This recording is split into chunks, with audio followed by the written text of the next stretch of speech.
Chapter 6, Lesson 5 of Advanced Algebra. We're going to wrap this lesson up by pretty much tying together everything we've learned about polynomials and roots up until now in order to determine all of the roots of a polynomial equation.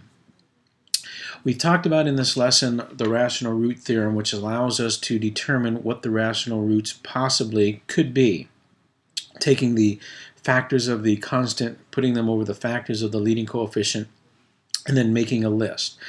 We then use the remainder theorem to substitute those values into the expression in order to determine which one of those in the list would actually be rational root theorem, or actually rational roots. We then talked about, well, that the rational roots that we determine using those first two steps doesn't necessarily give us all of the roots, but it does give us a start. So if we find the rational roots, then how do we continue on to find the irrational roots and the imaginary roots if those are the roots that are remaining? We talked about knowing that the irrational roots are going to come in pairs, and we talked about the imaginary roots also coming in pairs. So we want to tie all that together, and let's say we're given a polynomial equation and we're asked to find all of the roots. And what if we find a rational root, but then there are other roots to determine? How do we figure those out?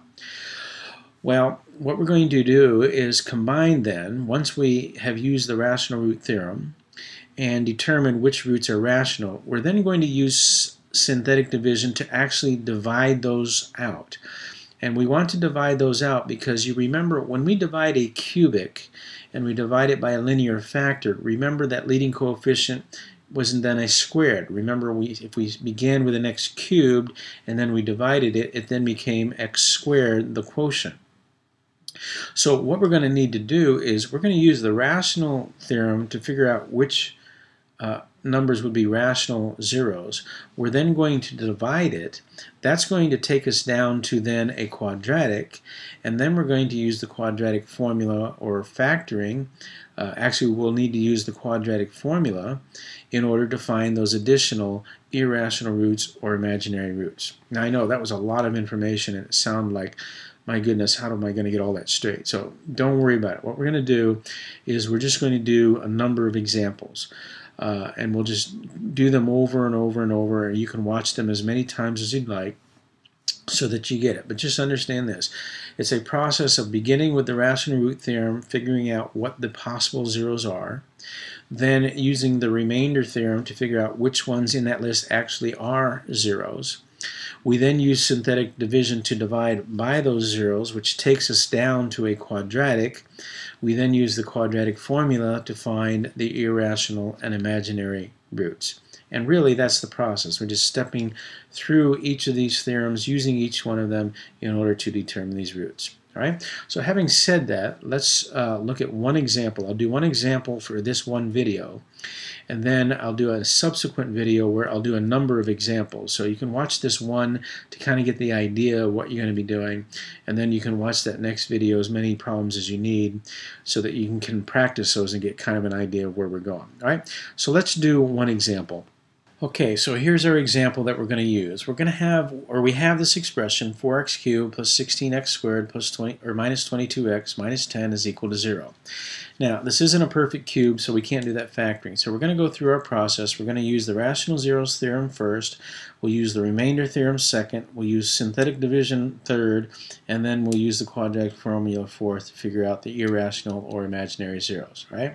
So rational zero theorem first says I can figure out what the possible rationals are by taking the factors of my constant, which is 10. So my factors of 10 are 1, 2, 5, and 10, over the factors of my leading coefficient, which is 4, 1, and 4.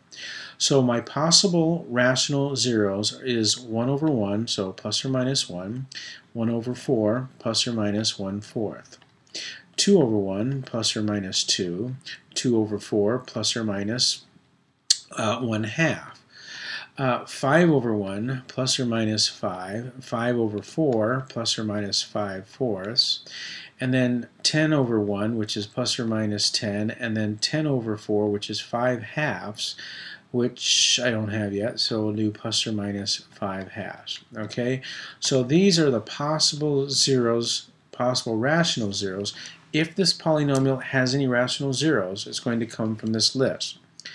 I then use the remainder theorem, and I start substituting these values into this expression and figure out which one of these is going to have a remainder of 0. Right? Now that's a lot of numbers, but at least it's a little bit quicker than trying every single possible number that there could be. All right? So when we do this, or if you do this, we come up with -5. So at -5,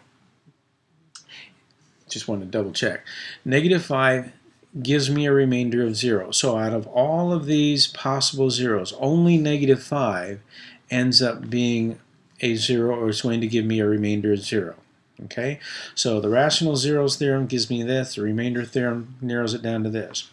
Now, what I need to do, that's 1 0. I still have 2 more that I need to find, and we'll talk about how I know that later on, actually in the next lesson.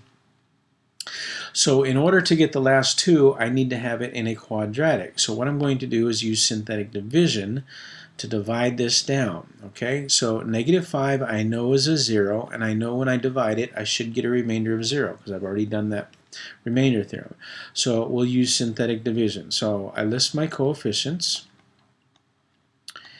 making sure I have any placeholders if I need it, and then I bring the first number down and I multiply and I add. So that's -4. So it's positive 20. -2, positive 10, and indeed I do get a remainder of 0. So that's -5. Now if we put the variables back in, this was an x cubed, so this is going to be an x squared. So 4x squared minus 4x minus 2. Well, this is now a quadratic. And how do I determine what the zeros are of a quadratic? Well, you remember we do factoring, we do quadratic formula, completing the square, or any of those. Now here's a little tip for you. If this was going to factor, then those zeros would have been rational. I would have had them in my list come out to be 0. Because they're not on my list, I know that this is not going to factor. So I know my remaining zeros are either going to be imaginary or irrational. So I'm going to have to use the quadratic formula. And basically I have my A, I have my B, and I have my C. As you can see, A, B, and C. I have my A, B, and C of my quadratic formula, so I'm going to simply substitute that in. So you remember the quadratic formula is the opposite of B plus or minus square root of B squared minus 4AC. All of that's over 2A, so let's substitute those in. So the opposite of B plus or minus the square root of B squared minus 4AC. All of that's over 2 times A. I'll just put this out so I don't get that mixed up. All right, so my B is -4. So B here, A is 4. C is -2 times 2A. And then I'm going to simplify. So the opposite of -4 is +4. Plus or minus the square root of -4 squared is 16.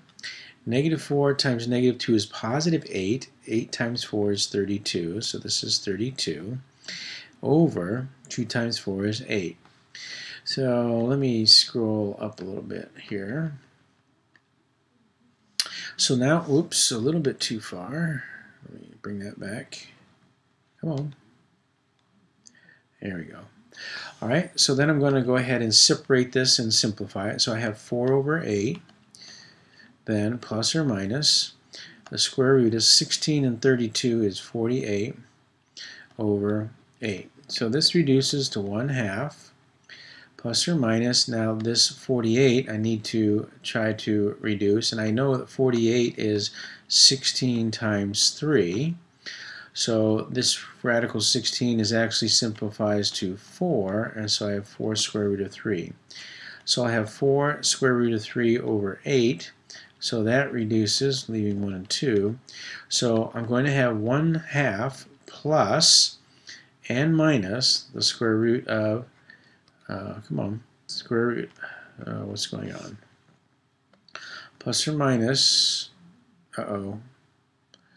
Hang on, come on.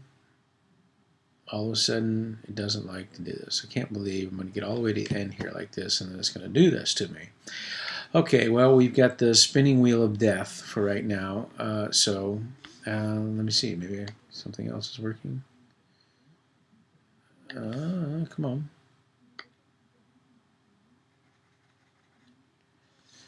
Okay, still get the spinning wheel of death. So hopefully you'll see this is square root. Oh, there we go. Finally, square root of 3. Still not working very well. Square root of 3 over 2. All right. So we have the -5 that we got as our rational 0. And then we have 1/2 plus the square root of 3 over 2, which you can see is an irrational number. And then 1/2 minus the square root of 3 over 2, which you can see is the conjugate of that rational number.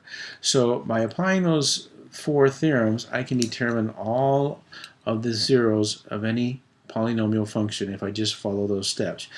Use the rational zeros theorems to get a list.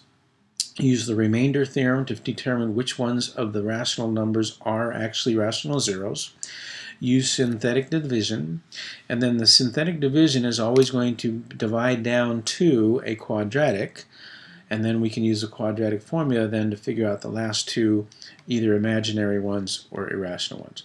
So again, that's the overview of this last video. That's the one example. Again, check out the next video where I'll do a number of examples where we find the zeros of polynomial equations, and that will wrap up Chapter 6, Lesson 5.